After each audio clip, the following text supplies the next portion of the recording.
নিজের বাপের জীবনে একটা 10 টাকার জিনিস কিনে দেয়নি, নিজের বোনটারে কোনোদিন কিনে দেয়নি, নিজের ভাইটারে কোনোদিন কিনে দেয়নি, মার জীবনে একটা 10 টাকা দিয়ে 20 টাকা দিয়ে একটা আইসক্রিম কোনোদিন কিনে দেয়নি। আজকের এই বিষয়টি নিয়ে আলোচনা করবেন প্রখ্যাত আলেম দ্বীন শেখ আহমদুল্লাহ। চলুন বিষয়টি দেখে আসি। বোঝেন নাই? তখন দেখবেন ভালোবাসার পুঁজিতে কি পড়ছে, টান পড়ছে। এই জন্য এগুলো করবেন না। এখন কথা হলো, এক সময় ভুল পথে ছিলাম, আল্লাহ হেদায়েত দিছে, এখন সঠিক পথে আসছি, হারাম রিলেশন এখন আর করি না, আল্লাহর ভয়ে সব ছেড়ে দিয়েছি। এরকম যদি হয়, এখন আগে ওই সম্পর্ক থাকাকালীন সময় একজন আরেকজনে এটা সেটা দিছি, হ্যাঁ, গিফট টিফট দিছি, এ তো সব 2 নম্বরই জন্য গিফট দেওয়া। নাহলে দুনিয়া তার ভালো মানুষ খুঁজে পায় নাই। বহুত ছেলে আছে যে নিজের বাপের জীবনে একটা 10 টাকার জিনিস কিনে দেয়নি, নিজের বোনটারে কোনোদিন কিনে দেয়নি, নিজের ভাইটারে কোনোদিন কিনে দেয়নি, মার জীবনে একটা 10 টাকা দিয়ে 20 টাকা দিয়ে একটা আইসক্রিম কোনোদিন কিনে দেয়নি। ওই কোথাকার কোন মেয়ের সাথে হারাম সম্পর্ক করলে এর বাদামও খাওয়ায়, চটপটিও খাওয়ায়, এবং চাইনিজও খাওয়ায়, ফুচকাও খাওয়ায়, এটাও কিনে দেয় সেটাও কিনে দেয়। ভাবখানা এমন যে উনি অনেক কিছু করে ফেলবে।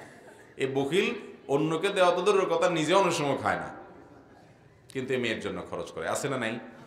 ঠিক একই কথা বিপরীত দিক থেকে আছে। ভাইরা আমার, এটা যৌবনের ভ্রম, যৌবনের পাগলামি।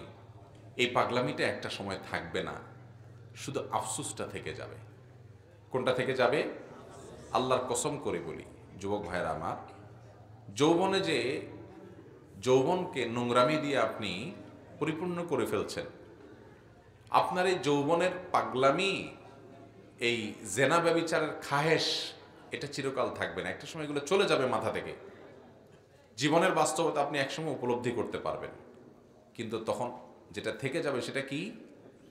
যৌবনকালে যে হারাম সম্পর্ক করে আল্লাহকে নারাজ করেছেন, আমলনামা বরবাদ করেছেন, চরিত্র ধ্বংস করেছেন, ভালোবাসার অপাত্রে ব্যবহার করেছেন, এবং হারাম রিলেশন করে নিজের ভেতর বাহিরকে নোংরা করে ফেলেছেন, সেজন্য আফসোসটা ঠিকই থেকে যাবে সারা জীবন। এজন্য বুদ্ধিমান যুবক, বুদ্ধিমান যুবতীরা তাদের যৌবনকে হেফাজত করে অন্যায় থেকে, অশ্লীলতা থেকে। আল্লাহ তাআলা আমাদের যুবক এবং তরুণদেরকে হিম্মত এবং সৎসাহস দান করুন। সৎসাহস নিতে হবে ভাই।